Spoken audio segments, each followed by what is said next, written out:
À ce moment-là, je crois qu'il est dans le top 5 et je me souviens que je fais un tour derrière lui et sauf que j'essaie de le doubler, ne sachant pas qui c'est. J'avais pas vu le casque, j'avais pas vu le nom, le numéro ou quoi. J'étais vraiment la tête dans les chaussettes à ce moment-là. J'étais pas, j'étais pas dans une optique de réfléchir à quoi que ce soit d'autre que de faire un chrono. Je le vois qui freine aux 100 mètres, aux 150 mètres, pardon, sur la plus grande ligne droite du circuit. Moi, j'ai la bonne idée de me dire, bah, si lui il freine aux 150, moi je freine aux 100 mètres.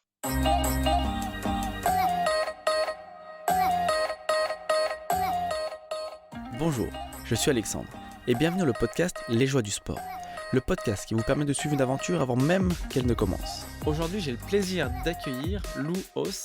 Lou est un pilote de moto de vitesse et évolue actuellement en R7 Cup. C'est un passionné de vitesse et aujourd'hui il va nous partager son parcours, ses challenges et les réalités de son sport. Il va nous parler de sa carrière de motard et de compétiteur. Mais ce sera aussi l'occasion de revenir sur sa préparation physique. Nous aurons l'occasion d'échanger sur sa façon de s'entraîner, son entourage et les aspects financiers pour évoluer dans ce milieu exigeant. Alors ne perdons pas plus de temps et allons tout de suite à la rencontre de Lou.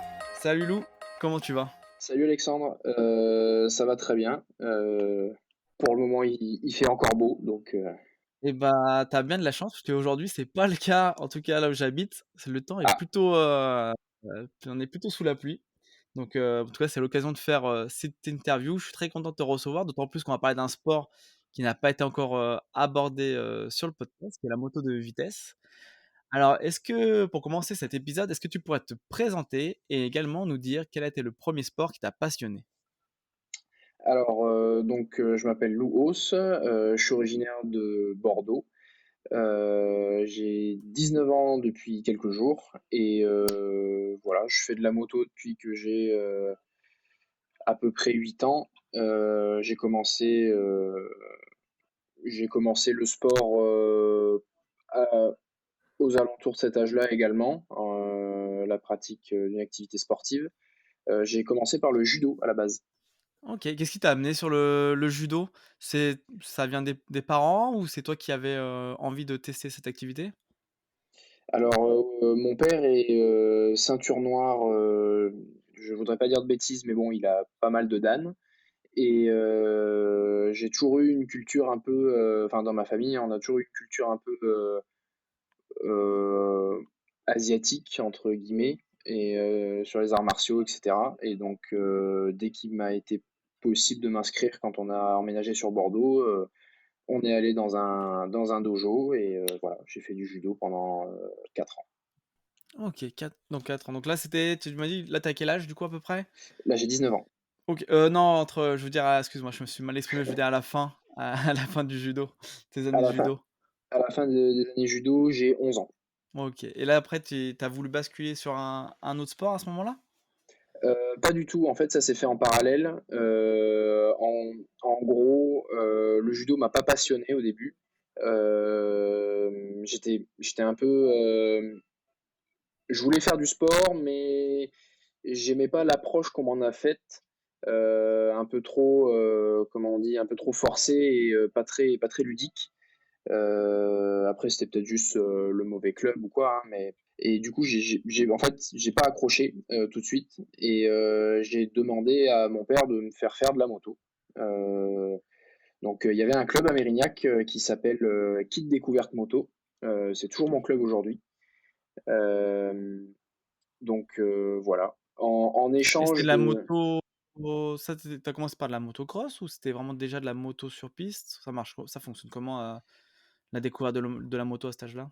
Alors, à cet âge-là, on essaie de. Alors, ça dépend de la région et du club, mais en général, et surtout pour KDM, ils préfèrent faire commencer les enfants sur du motocross quand ils sont petits, parce que l'approche est un peu moins, comment on dit, impressionnante. Je veux dire, ça fait moins mal de tomber sur de la terre que sur du bitume.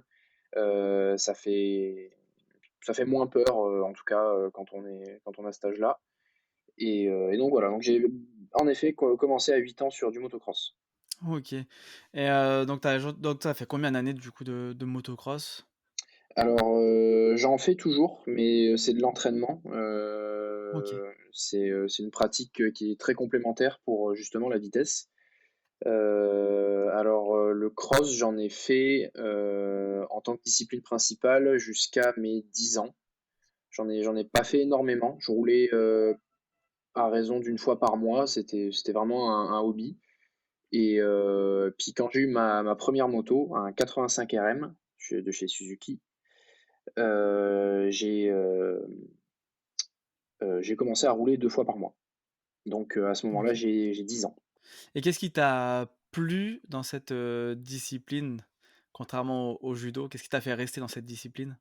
Ah bah, les sports mécaniques, quand on y accroche, je pense qu'il y a peu de monde qui arriverait à ne pas y accrocher à cette sensation, heu, d'avoir un moteur, sous les jambes. Enfin, moi, en tout cas, ça m'a beaucoup plu de je sais pas, j'avais l'impression d'être un peu plus libre, étant dans une famille, qui est un peu, restrictive. Hem, je sais pas, je me suis senti, à ma place, même s'il y avait pas d'ambition de compétition ou quoi au début, vraiment pas du tout. Je regardais même pas le MotoGP, je regardais même pas les compétitions, je voulais juste, faire de la moto. À la base, la passion est venue de mon père qui a toujours été motard et voilà et puis un jour j'ai vu que ça se faisait pour les enfants sur internet et j'ai dit: «Bah, pourquoi pas moi?» OK, ouais, donc c'est vraiment oui, c'est pas le sport, en tout cas un sportif en particulier à la télé ou autre, ou la vue de ce sport-là qui t'a donné envie. C'est vraiment voilà, comme tu dis, c'est par la vue de la pratique de ton père qui t'a amené là-dessus. Mais en tout cas, ça t'a accroché, assez rapidement. Et donc l'évolution jusqu'à la discipline de la vitesse, ça s'est fait, comment? Qu'est-ce qui a été le point déclencheur de cette nouvelle, pratique? Même si ça reste, on va dire, à peu près la même famille de disciplines, mais ça reste une pratique différente. Alors l'élément déclencheur, ça a été, tout simplement mon coach, Frédéric Chartier, donc directeur et propriétaire de l'école, KDM, qui organise pour ses pilotes réguliers, ou en tout cas à l'époque il le faisait, aujourd'hui c'est un peu plus nuancé, mais pour ses pilotes réguliers en cross, il organisait des journées d'essai, justement pour les pilotes cross, pour qu'ils voient ce que c'est que d'essayer une autre discipline, mais toujours en ayant deux roues. Et puis surtout que c'est à la base, c'est sa discipline principale à lui, à Fred. Donc, euh, OK. donc voilà, et puis donc il m'a invité, il m'a dit écoute, je te propose de venir sur un stage juste 2 jours à Poarnos. Et donc voilà, j'y suis allé. Le premier jour c'était assez mitigé, enfin du moins la première matinée. Et l'après-midi, quand il a commencé à faire beau et tout, j'avais le genou par terre dès la première après-midi. Et à partir de là, ça a été la grande révélation. Et quand Fred m'a regardé rouler, il m'a dit oublie le cross, tu vas te faire mal. Et pourquoi il dit ça? Ça vient de quoi? Ça vient du fait que j'ai jamais été vraiment enfin, j'ai jamais. Disons que ma progression en cross était assez. Comment dire? J'ai pas progressé très vite. Je veux dire, en 2 ans, j'ai acquis un niveau pas médiocre. Je veux dire, je restais un enfant, hein, mais je veux dire, j'ai pas très vite évolué. On va dire que je suis resté quand même assez lent. C'est ça que j'essaie de dire. Un objectif de compétition n'était pas du tout envisageable à cette époque-là. Et quand il m'a vu rouler sur circuit, il m'a regardé, il m'a dit dans un an, tu peux commencer les courses. D'accord, oui, donc là, effectivement, il a tout de suite eu l'œil et il a vu une différence au niveau du pilotage, essentiellement? Ou même, C'est ça, de de tout, l'implication que tu as mis? de tout en fait. Par exemple, en cross, enfin, comme dans tout, en fait, quand on apprend une discipline à des enfants comme ça, il y a des consignes. Alors lui, il faisait des exercices donc. Par exemple, un virage à plat ou un virage en ornière en cross. Je pense que tu as dû voir ça avec. Ouais. Bah, j'ai reçu, Valentin Madoulot d'ailleurs sur le podcast, C'est ça. donc on a eu, l'occasion d'échanger un peu, voilà, sur la pratique, du cross. Même si lui, c'est plus un enfin, c'est un spécialiste du pilotage sur sable. Mmh. Mais effectivement, de toute façon, c'est tout comme toi, les il pratique d'autres disciplines en rapport avec la moto afin d'améliorer son pilotage, dans sa discipline, enfin, discipline favorite en tout cas. Mais, donc on a Mmh. pu aborder, ouais, 2-3 points comme ça. Après, je sais pas si on a abordé ce point technique, en tout cas sur le podcast, mais on avait parlé en off avec lui en tout cas, et très, très bon moment d'ailleurs cet épisode, cette découverte aussi. Donc excuse-moi, je te laisse continuer. Il y a pas de souci. Et du coup, voilà, donc il donne des exercices, sur un virage, il donne des consignes et j'ai tout de suite su appliquer les consignes sans trop réfléchir, en vitesse, plus qu'en cross. Donc c'est comme ça, quand on le dit, c'est tout bête, mais à appliquer, quand on débute et quand on appréhende la vitesse, c'est, c'est plus compliqué que ça n'y paraît. Donc, par exemple, les consignes sont assez simples, mais ne serait-ce que le regard en moto, c'est ce qu'il y a de plus important, le regard. La moto va là où on va regarder. Donc, ne serait-ce que de ne pas regarder le devant de sa roue, de ne pas regarder le sol, et de se concentrer et de se forcer à regarder loin devant soi, et de ne pas regarder là où on va, pas regarder le virage. Euh, c'est déjà un petit peu technique. Et ça, j'ai su l'appliquer tout de suite en cross, que j'ai mis longtemps à pouvoir le faire en. Non, j'ai réussi à le faire tout de suite en vitesse, ce que j'ai pas réussi à faire tout de suite en cross. Donc là, après ce stage-là, en tout cas, tu vois, là, tu t'es découvert une nouvelle passion, une nouvelle discipline. Ça se passe comment là, quand tu rentres chez toi? À ce moment-là, tu qu'une envie, c'est de retourner sur le circuit? Tout à fait. Quand je suis rentré chez moi, j'en ai parlé avec ma mère, parce que voilà, pour débrief entre guillemets, et je lui ai dit ce que Fred m'a dit en fait, qu'il fallait que j'arrête le cross et que je me mette que à la vitesse, parce que en cross je regardais les papillons, et que en vitesse j'étais beaucoup plus présent sur la moto. Donc ça s'est fait comme ça. Mon père, lui, était pas très fan de cross. Il m'accompagnait, il roulait de temps en temps avec moi pour pas simplement regarder, vu que c'était un motard quand même assez expérimenté. Il voulait quand même être là et apprendre aussi. Donc voilà, et ça lui a fait plaisir d'entendre que je voulais faire de la vitesse. Donc dès l'année suivante, il s'est acheté une moto de piste et il a acheté la mienne, et on s'est mis à la piste à fond. OK, ouais, ça a été radical Ouais. comme changement. Et là, donc aujourd'hui, on va parler un petit peu aussi compétition. Donc notamment, voilà, tu étais sur le championnat, R7 Cup cette année. Au final, là, tu dis que les progrès, c'était un peu plus simple pour toi à améliorer ton pilotage sur la moto de vitesse. Mhm. À quel moment tu as pensé, en fait, aller faire de la compétition, et comment ça se passe déjà pour faire de la compétition en moto de vitesse? Alors, l'idée est toujours pas venue de moi. Alors, évidemment, vu que je me suis mis à la vitesse et que enfin, ça faisait déjà un moment que je faisais de la moto, je me suis intéressé aux courses, mais de très loin. Comme je l'ai dit un peu avant, j'étais pas sportif à ce moment-là. Je veux dire, je faisais pas de préparation physique, j'allais pas courir, pas de renforcement musculaire. J'étais même plutôt, je vais pas dire obèse, mais parce qu'un enfant n'est pas obèse, mais disons que j'étais un peu Rondouillé, quoi, voilà, on va dire. rondouillé, un peu en surpoids, et ça me mettait pas du tout à mon avantage sur ma moto. Et j'avais pas pour optique, enfin, je veux dire, à ce moment-là, j'étais pas dans une optique de battant, de vouloir tout écraser dans cette discipline. Donc ça m'est venu encore une fois de Fred, mon coach, qui a proposé de m'inscrire à une manche du championnat de France Superbike, quand je suis passé en 400 cm3. Il a dit, enfin, il nous a conseillé d'essayer de nous qualifier sur une manche. Donc, Ça consiste en quoi, là, de se qualifier sur une manche? alors, se qualifier sur une manche, c'est tout simplement passer les qualifications. Donc, il y a les essais qui se passent le vendredi. OK. C'est comme un format MotoGP ou Formule 1, hein. On a les essais le vendredi. Le samedi, on a un essai le matin, et l'après-midi, les qualifs. et il faut qu'on soit dans une tranche qu'ils appellent le 103%. En gros, il faut pas qu'on soit trop à la traîne, sinon on est dangereux sur la piste.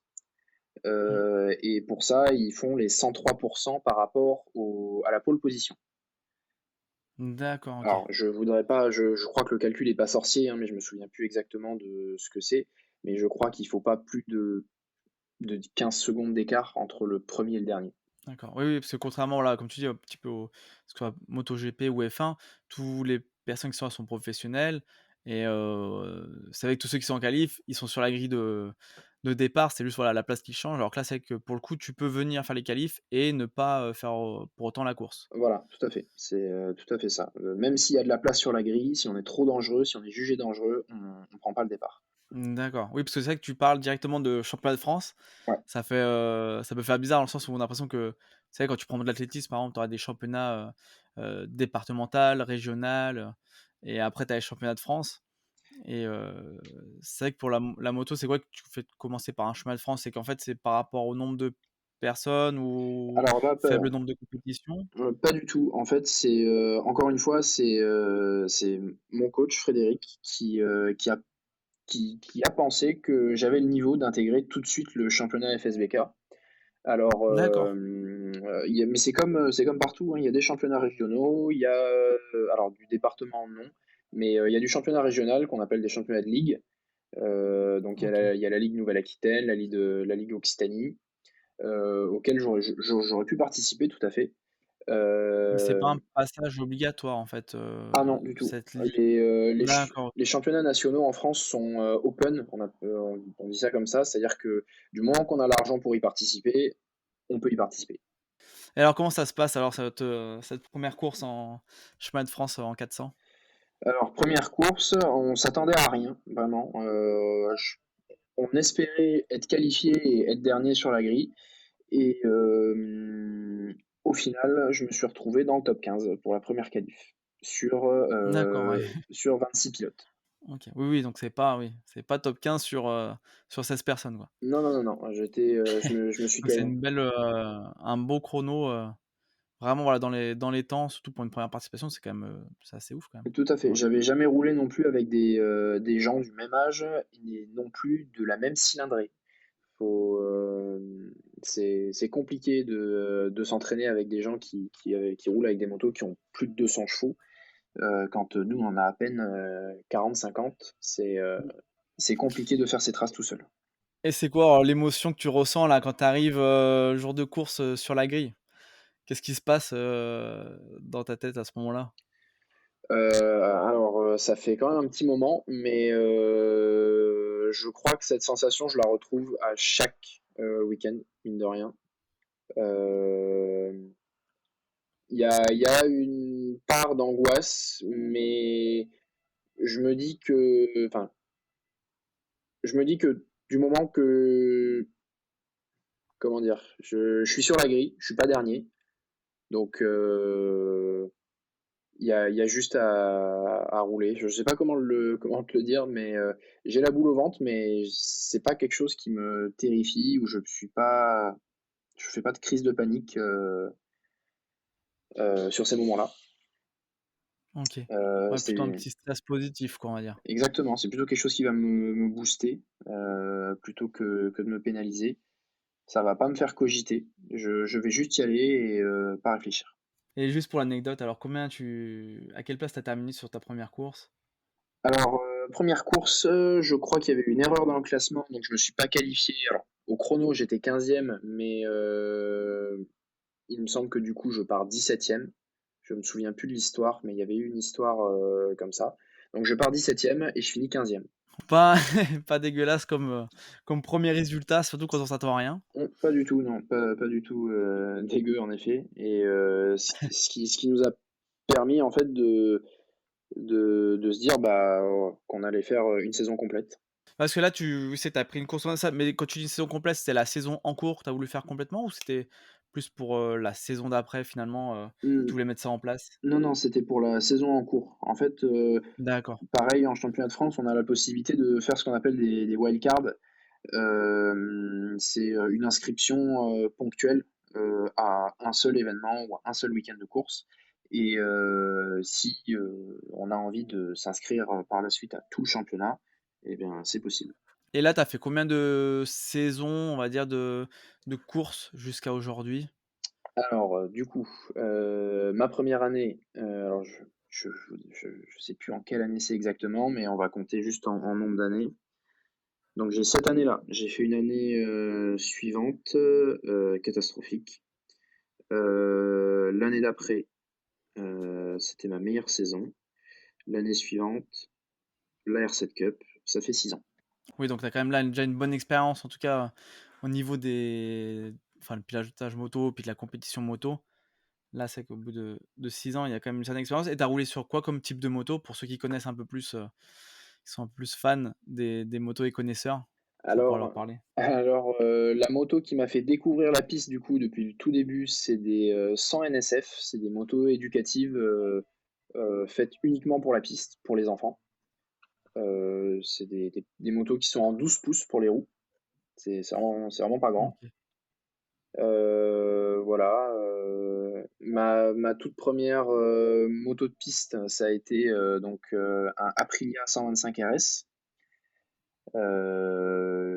une très ancienne. On était en 80, je crois que c'était une 97 la mienne. Et puis voilà, moto bien préparée, châssis sain, etc. Et un deux temps surtout, un 125 deux temps.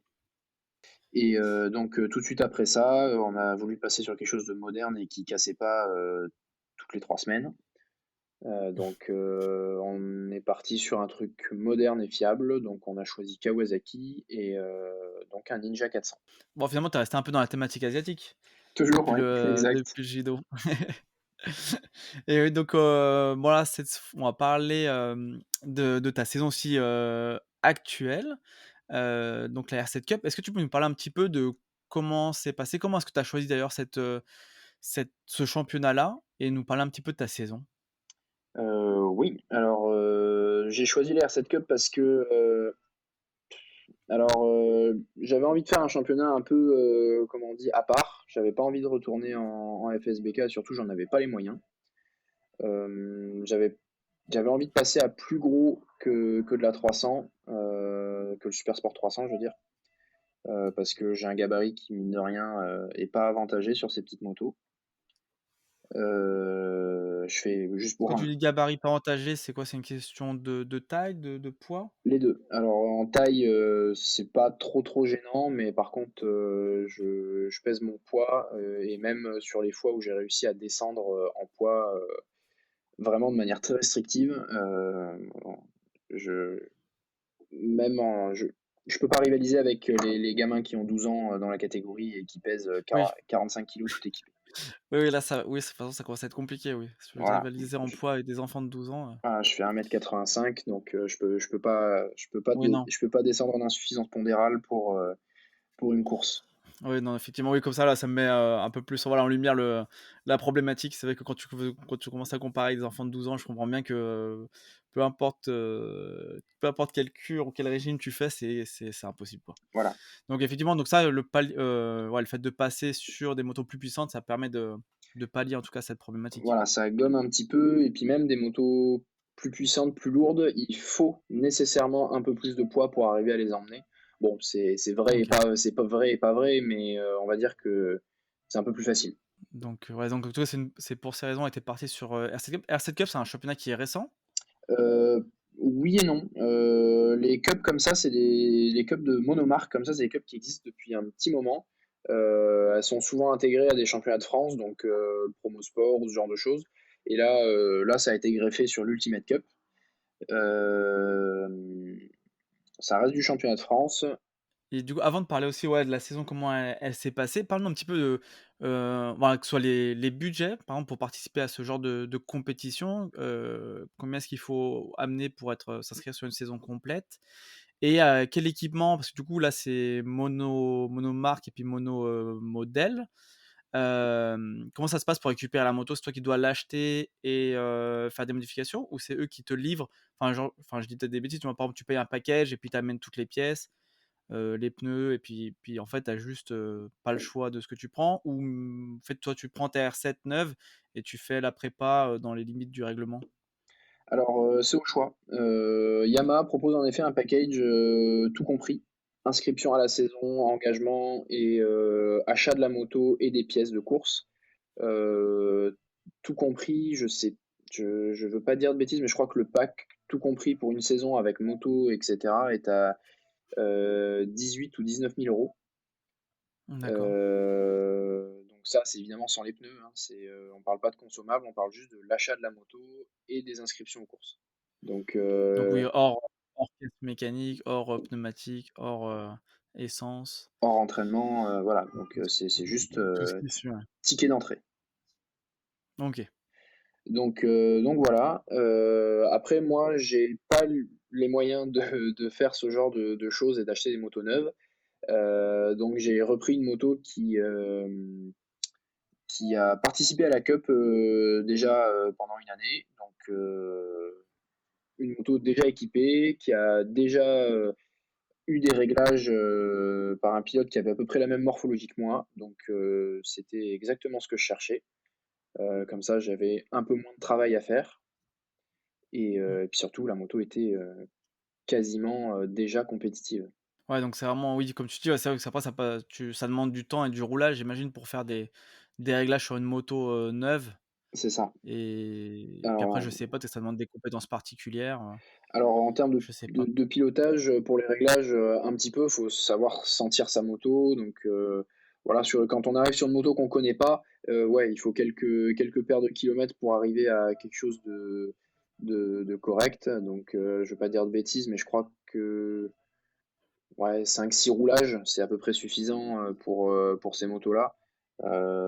Hem, en partant de zéro et d'une prépa, quand même, décente. Et tout ce qui est réglage et tout, parce que bon, nous, c'est vrai qu'on a, plus l'habitude de voir, les images d'un Zarco qui rentre au stand et qui explique à ses 3-4 ingénieurs qui sont autour de lui, ce qui se passe et puis eux, ils font les réglages. Toi, ça se passe, comment au final? Est-ce que tu as des gens qui t'accompagnent, qui t'aident Alors pour, faire la mécanique, les réglages? Pas du tout. J'ai toujours été mon seul et unique mécano. Alors j'ai évidemment demandé des conseils quand, vraiment, je pouvais pas faire ou quand vraiment j'avais un doute ou quoi.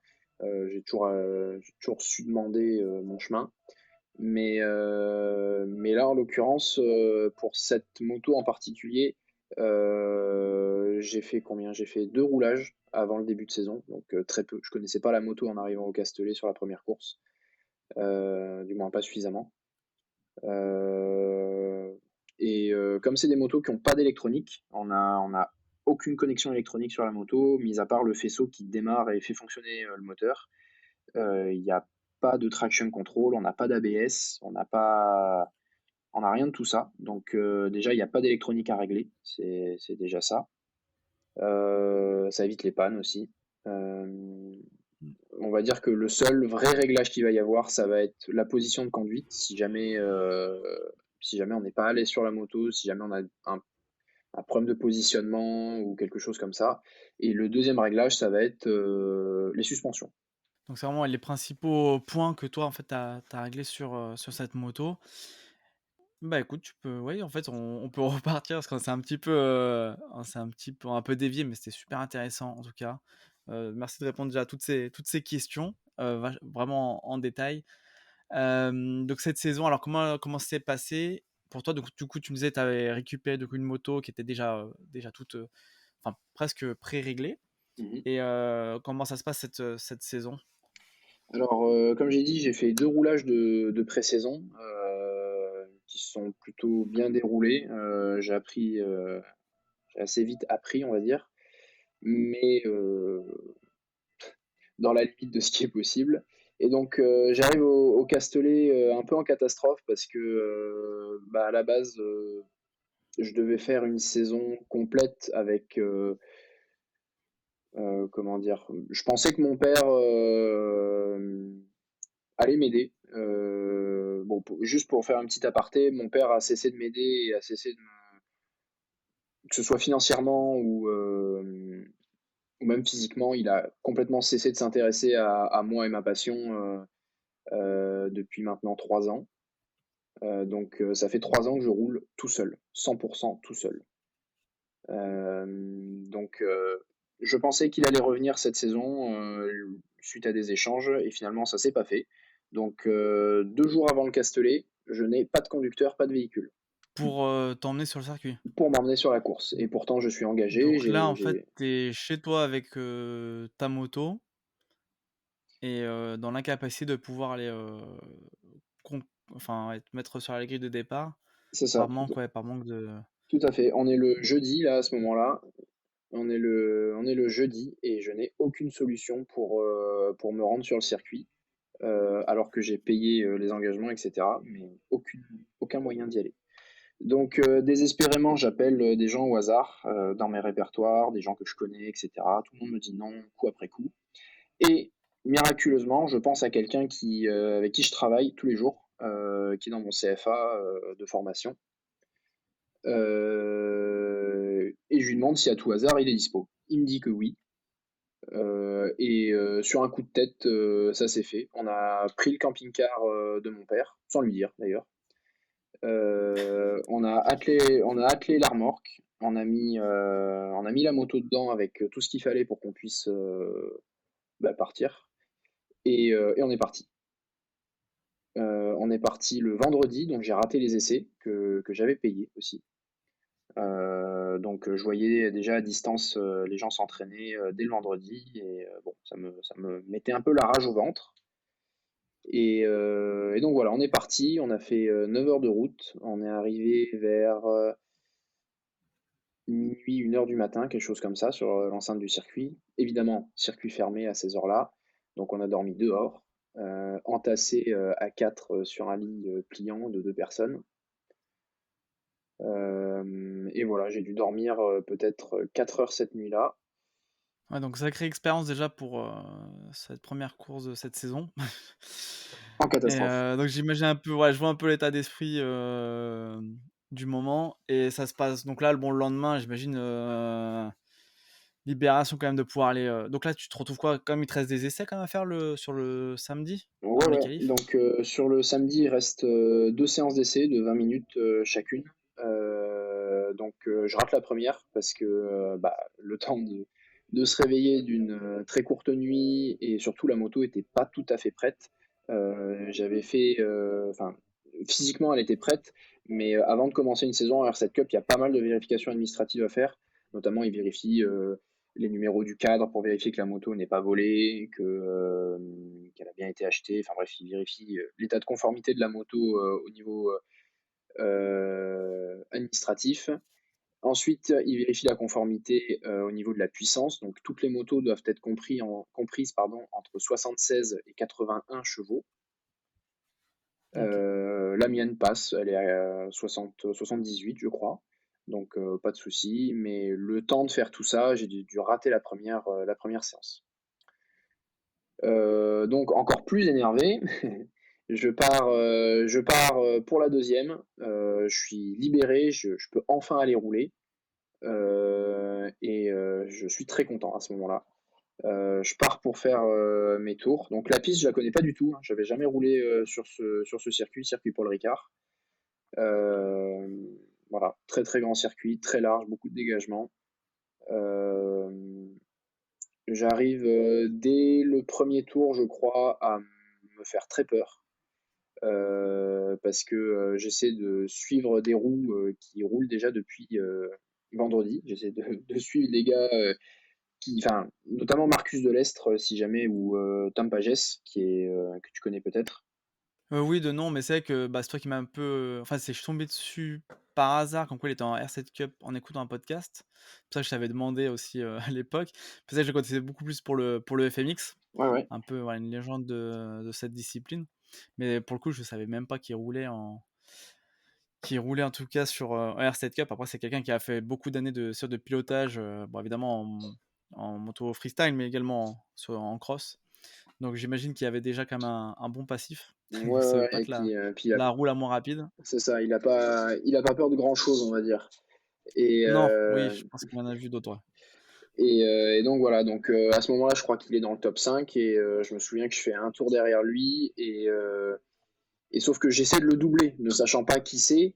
J'avais pas vu le casque, j'avais pas vu le nom, le numéro ou quoi. J'étais vraiment la tête dans les chaussettes à ce moment-là. J'étais pas, j'étais pas dans une optique de réfléchir à quoi que ce soit d'autre que de faire un chrono. Et donc, je le vois qui freine aux 100 mètres, aux 150 mètres, pardon, sur la plus grande ligne droite du circuit. Et moi, j'ai la bonne idée de me dire, bah, si lui il freine aux 150, moi je freine aux 100 mètres. Donc Euh, déjà, lui, il devait déjà freiner au point de un peu à la limite, quoi. voilà, donc bon, on va pas se le cacher, c'était un très mauvais calcul. Du coup, je tire tout droit, je manque de le tuer. C'est vraiment passé à 1,5 cm. Je crois que je l'ai touché, mais qu'il m'a pas senti. Je suis arrivé Mac 12, Derrière, ouais, à l'arrière de. ouais, ouais, je suis arrivé Mac 12 derrière lui avec peut-être 100 km/h de plus. Ça, on parle de la ligne droite opposée au stand, hein. Non, c'est justement la ligne droite des stands. Ah, ligne droite des stands. On n'a pas le tracé on n'a pas la ligne De droite voiture. du fond en entière, elle est coupée. Ok. Donc on n'a pas 1 kilomètre à parcourir pleine balle. La ligne droite la plus longue, c'est celle des stands pour nous. Ok, donc là, oui, oui, ça part ok sur. Je Voilà. vois. Donc on J'ai arrive eu à l'occasion d'aller au circuit, c'est pour ça, pour voir, pour visualiser un petit peu l'action que tu me décris. Je pense que ça voilà. doit être quand même assez chaud, ouais, à ce moment-là. Ouais, surtout que moi qui sors du 300, j'ai l'habitude qu'on freine aux 100 mètres et j'ai pas trop eu le temps d'expérimenter des grandes lignes droites comme ça. J'ai pas roulé sur des grands circuits pour m'entraîner avant le début de saison. Et pour moi, ça passait. Évidemment, ça passait pas, hein. Personne ne freinait aux 100 mètres. Même celui qui a fait la pole, il m'a regardé, il m'a dit mais t'es un malade. Euh, et donc voilà. Donc dès le premier tour, dès même les premiers virages, je suis dans le rouge. Je manque de me tuer presque 3 fois par tour. Et finalement, je me qualifie quand même 13e sur la grille. Quand même bonne place. Ouais, pas du Pour le tout. si peu de. Parce que vous êtes combien là? À ce moment-là, je crois qu'au Castellet, pour l'ouverture, on était 34 ou 36. Ok. Mais Euh, c'est que par rapport au temps de roulage, quand même, on va dire, c'est. ouais, et surtout Tu limites. surtout que ceux qui sont devant moi, ils sont là déjà depuis 3 ans. Ils font la cup déjà depuis Ok. 3 ans. Et j'arrive à mettre derrière moi, enfin, quand même, des gars qui sont là depuis 3 ans également. Donc, on va dire que je suis pas, à ce moment-là, dans ma tête, je peux pas accrocher le groupe de tête, mais il y a quand même quelque chose à jouer côté top 10, voire même peut-être top 5. Mais bon, c'est pas gagné. Il y a encore, il y a encore un peu de roulage à faire. Du coup, cette première course, après on passera un peu plus vite peut-être sur les autres courses. Mais comment elle se passe, du coup, cette première course? Malgré le début, pas, j'imagine, pas comme tu l'attendais. Comment elle se déroule? Pas si mal que ça finalement. Alors bon, les conditions météo étaient horribles, hein. Je crois que on a dû faire ouais, juste la qualif sur le sec. Le dernier essai et la qualif sur le sec. Tout le reste du week-end c'était sous la flotte. Euh, donc qualifié 13e, je fais un bon départ, la course se passe plutôt bien, je suis plutôt à l'aise, j'ai pas souvent roulé sous la pluie et là j'arrive à trouver du feeling sur une moto bien réglée et qui me plaît à rouler. Et puis bon, peut-être un peu trop de confiance et je tombe au bout de... Non, il me restait un tour. Un tour avant la fin, je tombe. Je sais pas si tu vois ce virage justement avant la ligne droite du fond, opposé au stand. Ouais, Il y a une chicane. virage à droite. Il y a une chicane, ouais, que tu dois pas voir en voiture, certainement. Parce qu'elle a, ouais, une droite opposée au stand. Normalement, bon, il y a la grande ligne droite du Mistral. Donc c'est soit grande ligne droite, soit il y a la chicane qui la coupe en deux. C'est ça, c'est cette Et après, de chicane-là. mémoire. Ah, d'accord, oui. Voilà, c'est cette chicane qui Ok. coupe la ligne droite en deux. Et donc, il y a le gauche. Et dans le droit, je ne sais pas pourquoi, sur la mise sur l'angle, la moto a glissé. J'ai glissé de l'arrière. Je roulais plus vite que le tour précédent, mais je roulais pas, on va dire, de manière plus agressive. J'étais simplement plus propre, plus écarté dans mes métrage et plus relaxé sur la moto. Et bon, je sais pas trop pourquoi. Je pense que mes pneus avaient quand même quelques bornes. Hem, donc je fais un high side, je perds l'adhérence, je la reprends, quelques mètres plus tard. Je suis éjecté à 4, ouais, non, je dis peut-être une bêtise, mais à 2-3 mètres de haut. Je retombe à plat dos. La moto s'explose de l'autre côté du virage. Je casse un morceau qui est indispensable sur la moto. Bon, après, ça, c'est que du matériel. Il n'y en a pas eu pour beaucoup de frais de réparation. Mais moi, par contre, j'ai une fracture du talon à ce moment-là et un espèce de lumbago que j'avais jamais expérimenté jusque-là. Et, euh, et voilà, donc je suis déclaré inapte par le service médical à l'issue de cette course. Ouais, donc conclusion du week-end, tu galères pour venir jusqu'au circuit. Tu arrives à trouver, par miracle, un gars d'ailleurs, ultra motivé pour t'emmener et au final, peu de roulage, une chute dans le dernier tour avec fracture de talon. C'est vrai que le bilan, bah, il fait un peu mal quoi, au final. Un petit peu, Mais, mais je repars pas vexé ou mécontent de ce week-end. Je me dis que c'est dommage. Je suis un peu peiné évidemment, mais je suis pas attristé non plus. ouais, surtout que tu as pu faire la course, voilà, c'est une pub qui arrive, voilà, dans le dernier tour.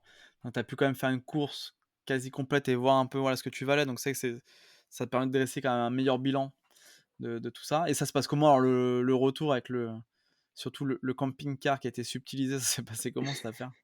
Ben, ça a plutôt été. On a juste eu une panne juste avant de partir, un truc à la con, la marche qui permet de monter dans le camion, une espèce de marche électrique là, qui sort, et qui nous a fait perdre du coup 3 heures avant de partir. Ça, c'est ridicule, le moteur qui a pris l'eau et qui du coup faisait plus rentrer la marche. Et du coup, on a dû démonter et c'est ce qui m'a fait, enfin, c'est ce qui a fait que mon père a cramé qu'on avait pris le camion. Oh merde! Ah le petit le détail. C'est ça, le détail qui tue. Et du coup, il est rentré dans le camion. Bon, on avait nettoyé comme on pouvait. Il avait vu qu'on s'en était servi, mais pas plus que ça. Et par contre, quand il a vu la marche démonter, il m'a appelé tout de suite. Donc voilà.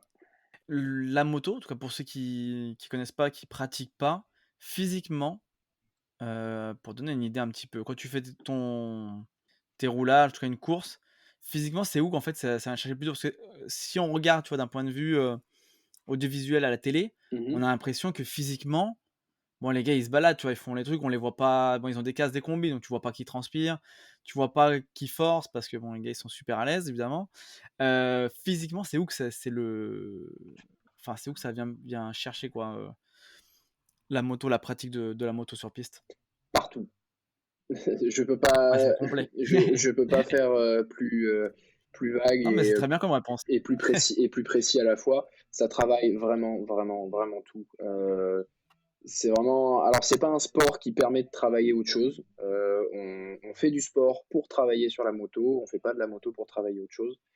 Euh, ouais, ouais, la moto, surtout quand on commence à monter en cylindrée, faut pouvoir encaisser 2G sur les freinages, voire Mmh. peut-être même plus pour des grands pilotes. Euh, faut pouvoir ralentir une moto qui fait 200 kg, plus nous, sur à peine 200 mètres, à plus de 300 km/h. Euh, je sais pas Donc c'est si. qu'il j'imagine que voilà, il y a beaucoup de dans les jambes, le fait de Alors, il y a les jambes, il y a les avant-bras. tenir la moto, le gainage.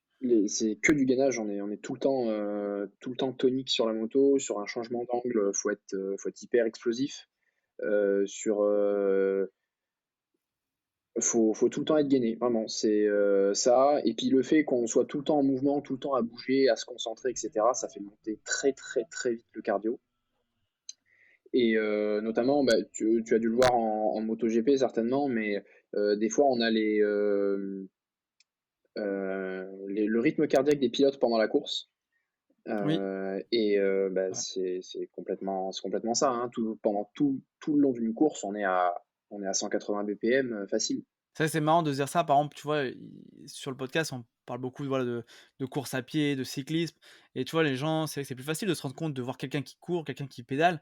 Tu comprends l'effort alors que quand tu es quelqu'un qui est sur une moto, il avance par le biais du moteur et pas vraiment l'action, enfin dire l'action physique mécanique du corps.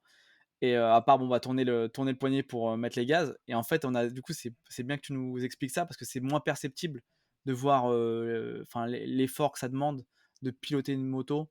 Et on parle pas évidemment de bah, suivant la saison, s'il fait très chaud, ça devient également plus complexe. Voilà, comme tout sport pratiqué en extérieur par forte température, avec le casque, le cuir, j'imagine que ça va pas être des plus simples, quoi. Non, du tout. Et en plus, il y a pas de bon, après les courses, c'est que le temps d'une course, on n'est pas sur, voilà, des heures de course, sauf bon, en endurance, on va dire, mais globalement, dans les courses de vitesse comme ça, il y a pas l'hydratation, elle se fait en dehors, elle se fait pas sur la moto. Hydratation, alimentation, tout ça, c'est une gestion qui se fait en dehors du roulage, quoi. Bah, on a certains pilotes qui ont des camelbags intégrés à la combi, mais très honnêtement, ça sert pas à grand-chose quand on est sur de la vitesse. Les courses durent environ 20-25 minutes. Il y a nul besoin de s'hydrater ou de s'alimenter pendant cette période si on a bien géré avant le départ. Comment tu fais alors pour te préparer physiquement à ta pratique de la moto?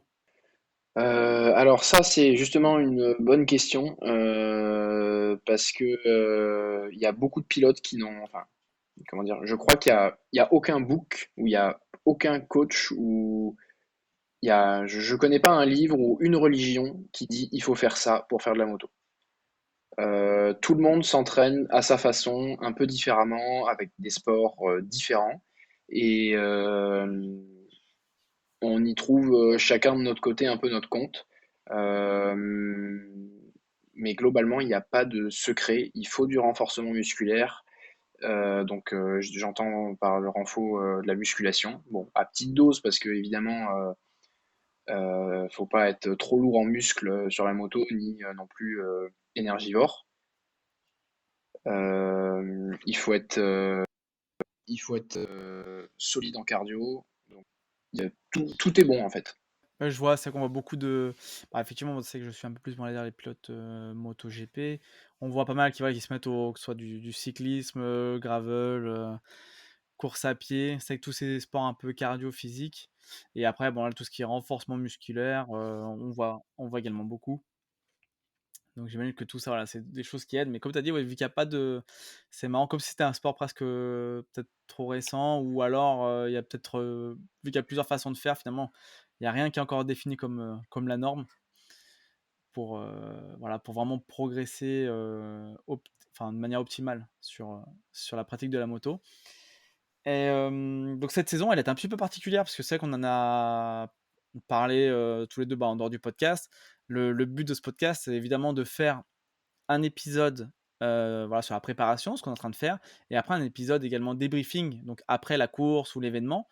Et bah, malheureusement, on avait discuté un petit peu pour faire, on avait ciblé une ou 2 courses pour se faire un épisode et puis faire le débrief derrière. Malheureusement, cette saison, tu as eu un souci, tu as pas pu, voilà, continuer la saison. Est-ce que tu peux nous en parler, et nous dire ce qui s'est passé?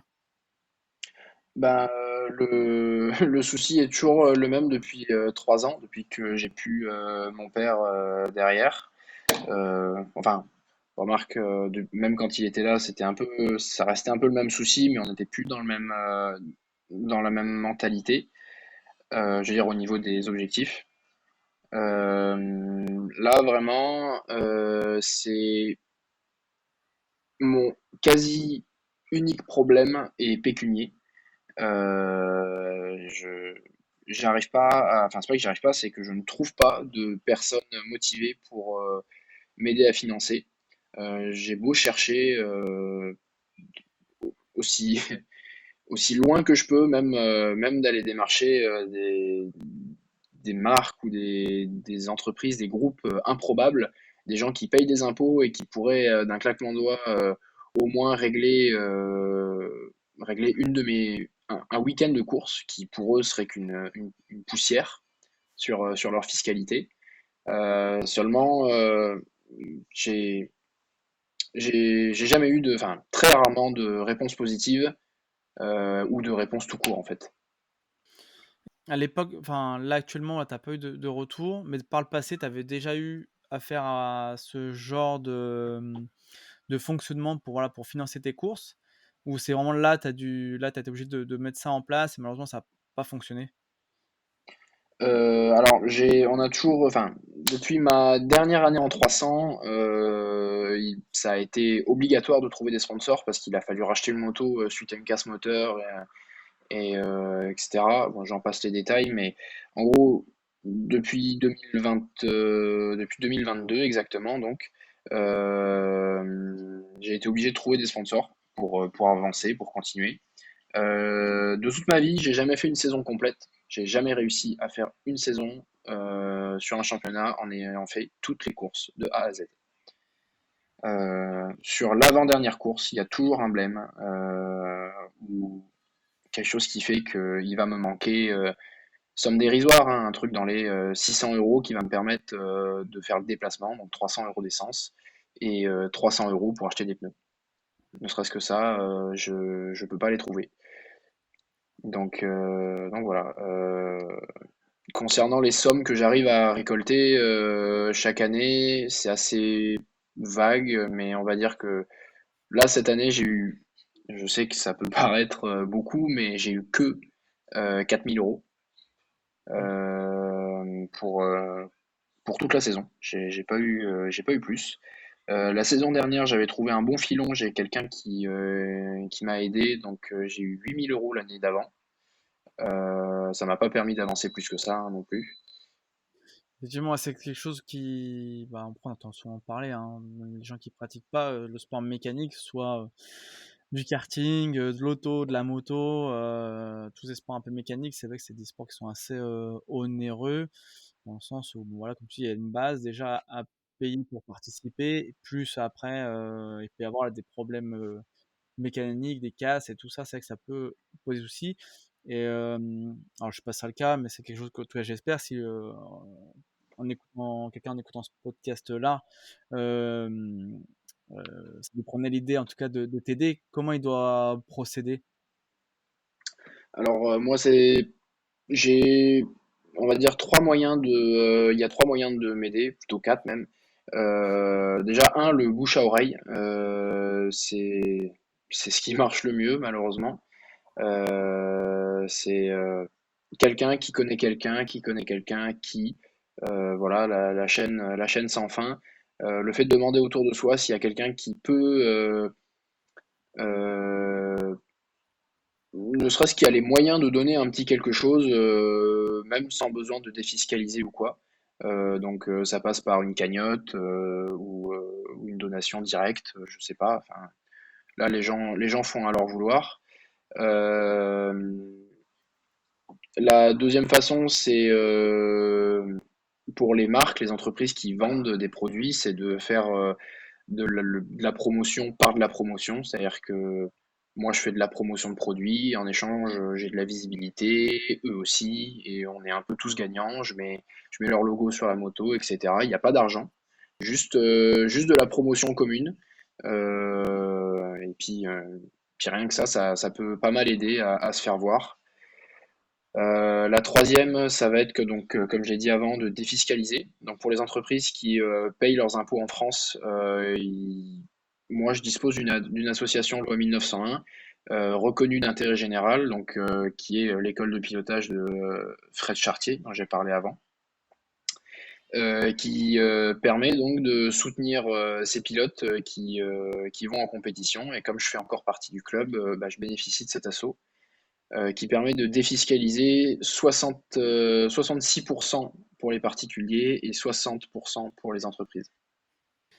J'en profite également pour dire que voilà, je mettrai les liens dans la description. Est-ce que tu pourrais aussi donner ton compte Instagram? Parce qu'on peut retrouver aussi toutes les infos, beaucoup d'infos Ouais, dessus.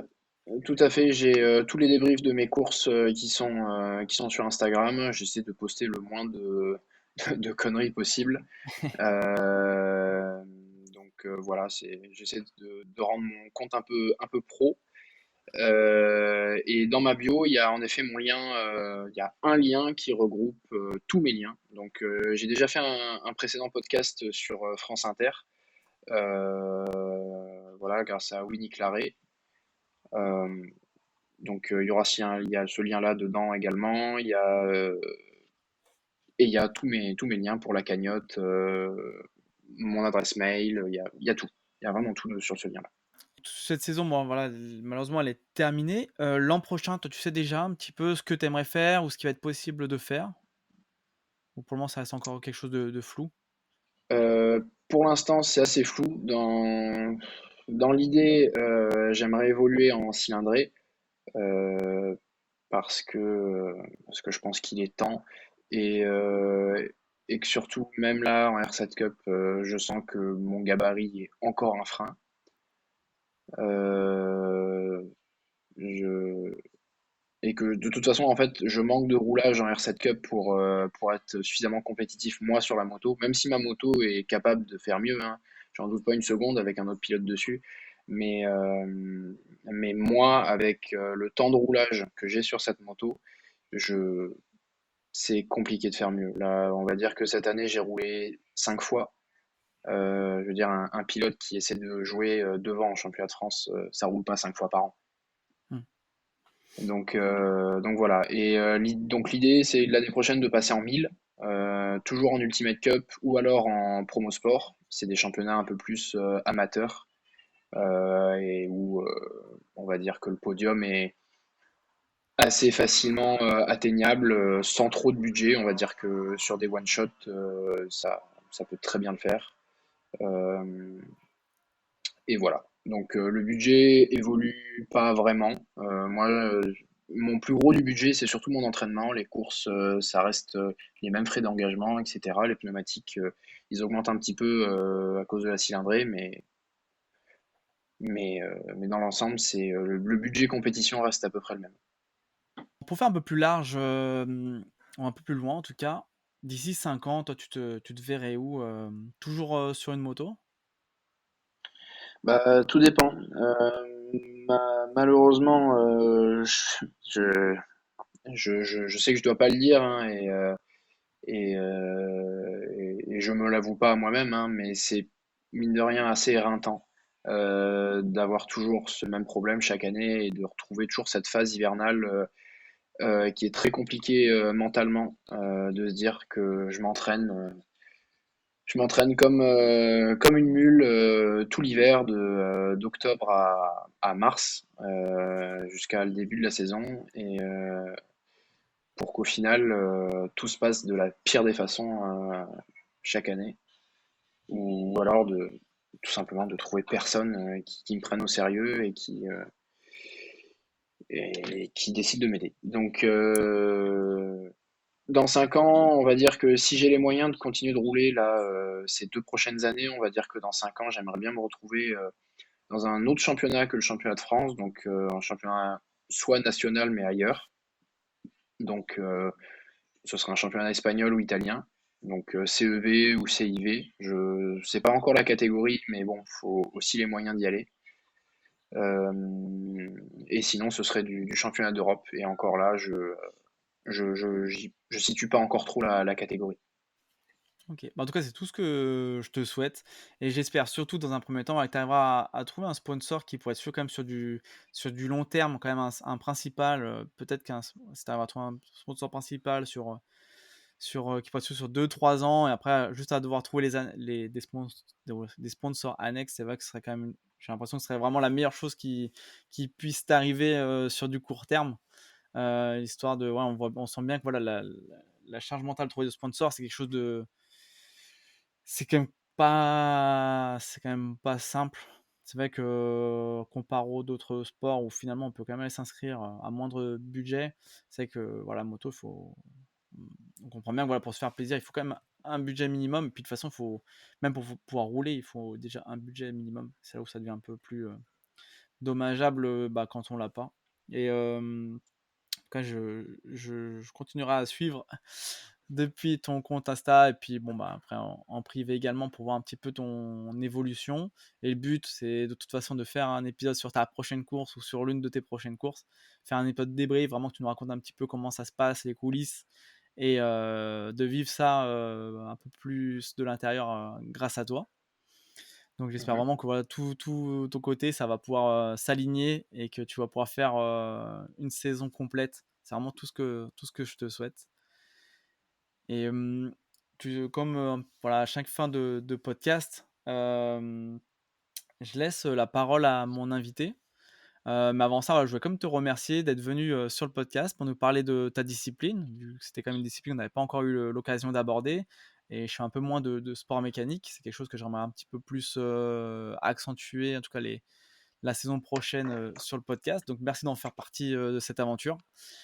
Et Merci, donc merci voilà, à toi, merci à toi.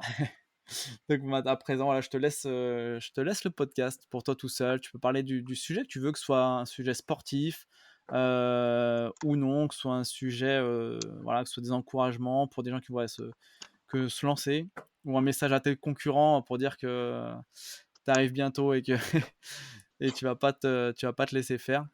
C'est à toi le podcast pendant le temps que tu veux. Et merci encore. Pas de souci. Mais merci beaucoup à toi de m'avoir invité, de m'avoir permis de m'exprimer. C'est pas souvent déjà qu'on qu'on a ce genre d'opportunité et encore moins d'entendre des pilotes. En tout cas, moi, j'aurais bien aimé entendre d'autres pilotes prendre la parole de la même manière que tu m'offres l'opportunité de le faire. Pour reprendre un sujet qui plaît un peu à tout le monde, je peux reprendre le sujet de mon entraînement physique, si ça te va. Bah, tu peux, il est tout à toi le podcast. Donc, je vais un peu préciser pour comment je m'entraîne moi. Alors, je suis en centre-ville de Bordeaux, donc j'ai pas de grande campagne ou de montagne pour m'entraîner en cyclisme notamment. J'aime bien rester sur deux roues, donc j'aurais bien aimé bénéficier de comment dire, de paysages à travers lequel voyager avec des pédales. Mais malheureusement, j'ai pas ça et je supporte pas m'entraîner sur home trainer. Je trouve ça d'un ennui. Euh, pour le cardio, principalement, je cours. En ce moment, un petit peu moins parce que la saison s'est arrêtée, donc je relâche un peu la pression. Mais je cours pour le cardio. Côté renforcement musculaire, salle de musculation plutôt classiquement. Moi, je me focalise quasi principalement sur de la force. Euh, Il y a une prise de muscle liée à ça, mais j'essaie surtout d'être fort et explosif sur ce que je fais. Donc voilà, ça se résume à environ 5 séances par semaine quand j'ai le temps. En plus de la course à pied, en général, je diffère. Je fais ma séance de musculation le matin vers 6 heures et la course à pied quand j'ai débauché vers 19 h, 19 h 30. Et voilà, je fais tout ça pendant 1 heure musculation et 1 heure de course à pied. Et voilà, ça c'est mon rythme d'entraînement. Voilà, il a, il a pas trop changé depuis 2 ans et ça me convient bien. Et ça me permet mine de rien d'être très à l'aise sur ma moto. Euh, Sinon, pour les préparations plus spécifiques à la course, je le fais rarement, mais sur les courses où je sais qu'il y a quelque chose à jouer, par exemple là à Navarra dernièrement, euh, c'était un circuit qui était très prometteur parce que c'était le circuit où j'étais le plus rapide de la saison et mon circuit préféré de loin, c'est un circuit espagnol qui vient d'être fait, qui est magnifique. Et donc je voulais marquer le coup et donc j'ai décidé de perdre un peu de poids, de faire entre guillemets une sèche, même si ce terme est plus approprié pour les bodybuilders. Une perte de gras un peu extrême que j'avais déjà eu l'opportunité de faire l'année d'avant. Donc j'ai perdu 10 kilos rien que pour cette course. J'ai fait un peu la grève de la faim sur 3 semaines et j'ai fait ce qu'on appelle un rebond glucidique sur les 2-3 jours avant la compétition pour recharger les batteries. Et ça m'a permis d'être un peu plus à l'aise et un peu plus rapide en ligne droite sur la moto, vu qu'il y avait 10 kilos de moins sur la balance. Donc, donc voilà, côté sportif et prépa. Bah écoute, merci. Est-ce que si tu as quelque chose à rajouter, n'hésite pas. Et sinon, on Euh, clôturera là-dessus.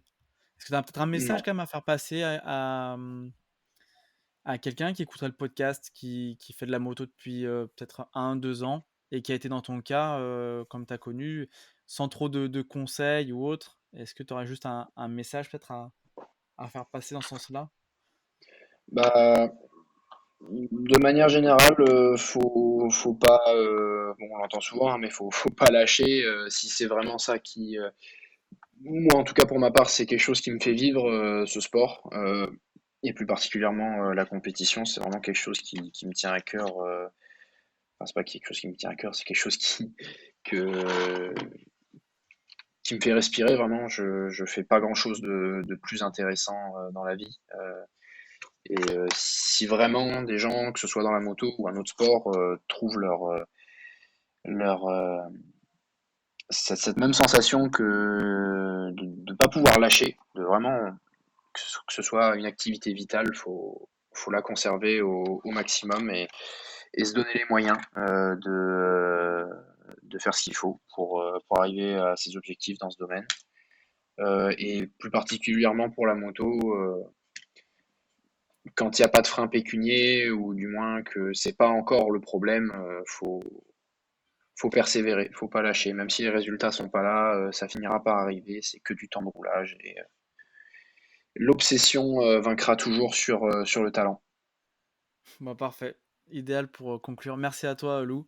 Et puis, j'espère te retrouver dès la semaine prochaine pour faire un épisode débrief. Avec grand plaisir. J'espère que cet épisode t'a plu. Si c'est le cas, n'hésite pas à le partager avec tes proches et à donner ton avis en laissant une note sur ta plateforme d'écoute. Cela contribuera à augmenter la visibilité du podcast et à avoir des invités toujours plus incroyables. Et pour ne rien manquer des prochains épisodes, je t'invite à t'abonner au podcast. Et nous, on se retrouve très bientôt pour une nouvelle aventure.